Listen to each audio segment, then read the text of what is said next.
DC Multiverse! Well, hello there again, and welcome back to my channel. My name is Brad the DC Universe Geek, and today we are going to have a look at the McFarlane Toys DC Multiverse Deluxe Theatrical Edition Superman action figure.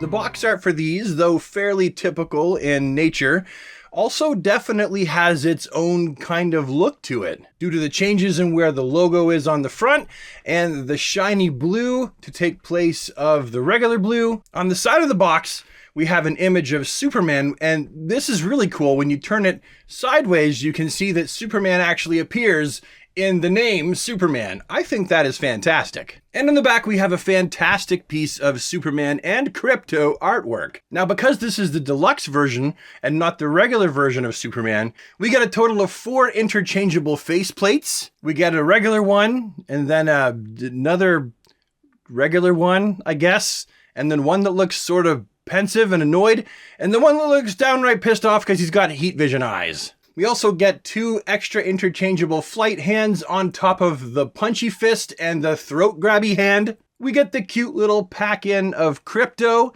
and we get the trading card, per usual. Just in case those of you who want to read the bio on the back of the card, here it is. You can do so. You can read that little data file on the back. But something that I thought that was very neat between this and the regular version is they both come with a different trading card, as you can see. And yes, they both have a different data file on the back of each trading card. So I thought that was actually kind of neat. The Krypto pack-in is really neat, and I tell you, Krypto has stolen the show for those of us who are big Superman fans. Those of us who wanted a bright, happy, hopeful Superman movie. We could not be happier to see this version of Krypto. This Superman movie is not brooding, and neither is his dog. In hand, Krypto actually looks pretty good. He's got that one up ear, and I thought that that was just like a floppy ear, but in all the merchandise I've seen, and in every shot I've seen of Krypto in the movie for the trailers and stuff like that, his ear is always sticking up. So I feel like it might actually just be sticking up. Right here for his collar, see if I can get it to focus. You can see you've got that Superman symbol right there on the dog collar, and another one on the back of Krypto's cape. All in all, not a bad pack-in accessory. And then, of course, we have the Superman figure, which actually looks really good. I really do like the blue and the red now that I have it under the lights. I think they work very well together, and you can actually really begin to tell how much detail they put into the sculpt of this suit.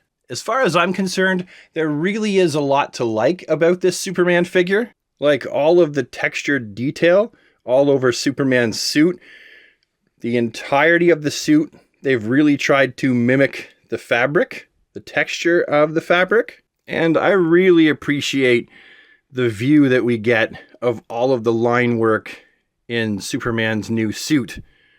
In figure form here, we can see how it all connects around to the back here. We get a look at his belt. There's his actual buckle. He's got a seam down the bum of his trunks.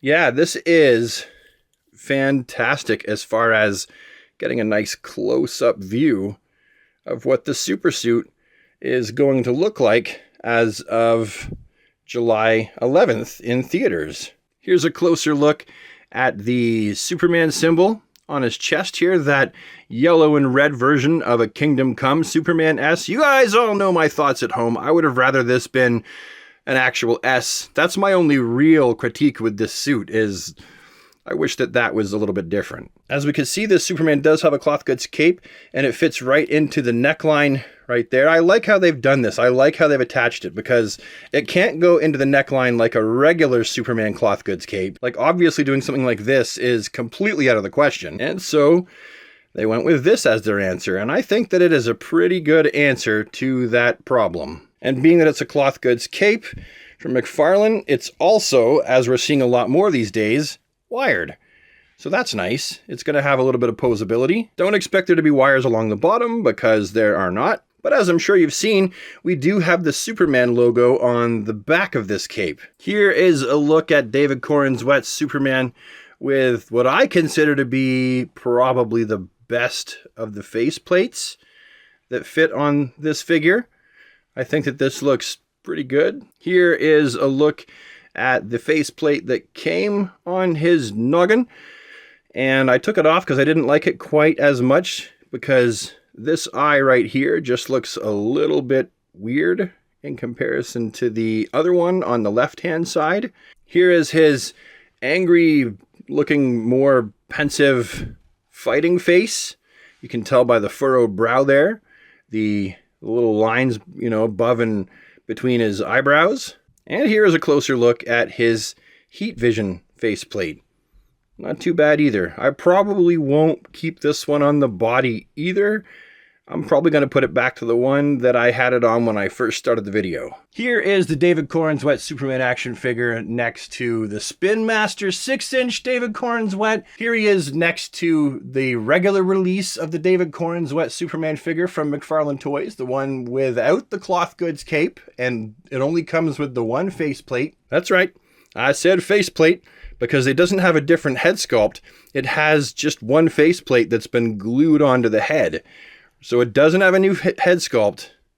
It has the same one, just with a glued-in-place faceplate. Looking at these two side by side, though, it is incredibly apparent that there really is nothing any different about these figures. They're exactly the same compared to each other, except for the capes. Which, side note, I mean, the rubber cape that this one comes with actually isn't too bad. It is fairly squishy and soft, where it needs to be up top. And the symbol on the back for this cape actually looks pretty good too. It's sculpted nicely. So yeah, you can really tell where the cloth goods cape is supposed to be. And I've tried to push this down. I can't. I don't know. Maybe some boiling water will do it. Or maybe nothing. Maybe this is just what it's going to look like. I'm not sure. And here is David Corenswet Superman in between Christopher Reeve and Henry. So now we have 3 movie Superman figures that McFarlane has made, and they are all standing side by side. I'm sorry, the Christopher Reeve one is still my favorite, but that's because out of the 3, Christopher Reeve is still overall my favorite of the Supermans. And they just did such a good job on that figure too. Just look at it. And finally, here he is with an array of other McFarlane Toys Body Buck Superman figures. They've all been customized, as usual, to some extent, but you do get an idea of how this figure's body scales in comparison to the torsos and the body bucks of the rest of the Superman figures that McFarlane has released. Now the question remains, how articulated is this guy? I've waited until now to really find out, so I don't really know. I'm going to find out right now, just as you do. So, Superman's head is going to be in a ball joint, but what does it get? That's not too impressive. Pushing it down and pulling it back. Yeah, that's not too impressive either. Like, don't be expecting to get his head really into any kind of a reasonable flight pose. Well, that shucks. But the torso should probably make up for it. So with the torso, it's going to be on the rounded joint in the chest, as always, and that's gonna go 360. How far back and forward can we make this sucker go? So let's really yank it back. Ugh. That's what we're getting back. Put the head in there. That's it. That is as good as we're gonna get with the torso and the head. I suppose that's not the worst I've seen. Let's incorporate his waist in there. And, well, that's what he's got as far as flight posability. You're looking at it right there. The waist is really tight, but it will do 360 just the same as the torso. Up in the armpits, we can see that he's got the rounded hinge, he's got the socket, and when you use the bicep swivel, it actually doesn't look too bad. It doesn't have that like weird, ugly look that the Man of Steel suits had. It'll do 360. We have crunchy double jointed elbows for him to scratch his back with his claw hand there. We have the rounded hinge and the wrist, and that is going to do about that and that and that, and round and spin. We have the typical, ooh, it's red. It's not blue. For some reason, I was expecting that to be blue, but it's red. Anyway, we have the typical McFarlane style groin, and does he get much of a thigh cut? Ooh, I wish there was more. Oh, that is horrid. Let me just check the other one. Let's see if the other Superman figure gets a bit better. Oh boy. Nope. That is not good. So he doesn't get much in the way of a thigh cut. He splats out about that before the diaper gets in the way. And then forward about that again before the diaper trunks get in the way. And then back about that. Okay, well I would kind of hope for a little bit more. These are really soft trunks too, but they just get in the way. So you can push his leg up like that to get him into a flight pose, but you can't really get it up any higher than that. Anyhow, double jointed knees crunching up to that, and then we have the rounded hinge and the ankle down, up. That's a lot of up. And then they pivot right here. Let's see if I can really get them to pivot, because they rotate on the peg at the top and the bottom there. And then we have the toe articulation. So, what does me think of this Superman figure? Well, I think he looks great. I think he looks like he does in the movie. I am actually pretty happy with this figure. You know, I don't need this figure to do crazy amounts of articulation, because I am absolutely sure that Mafex is going to release a Superman figure based on David Corenswet, and that is going to be articulated to the nines. I don't need this guy to be super articulated. I need him to be articulated enough. But he looks great, and I've got the faceplate on that I think does the most justice. I love the cloth goods cape, and I like the color palette for the Superman figure. So yeah, I like it. If you see this guy out in the wild hanging around on the pegs, you know, and he looks at you and goes, "Hey buddy, eyes up here," then you can just take him and you can put him in your cart and take him home, add him to your collection, and you'll be happy and he'll be happy, and you'll be more prepared for when the movie comes out. Anyway, that is my review of the deluxe theatrical version of the David Corenswet Superman action figure. I hope that you have enjoyed your time watching this video, and I will see you with the next one.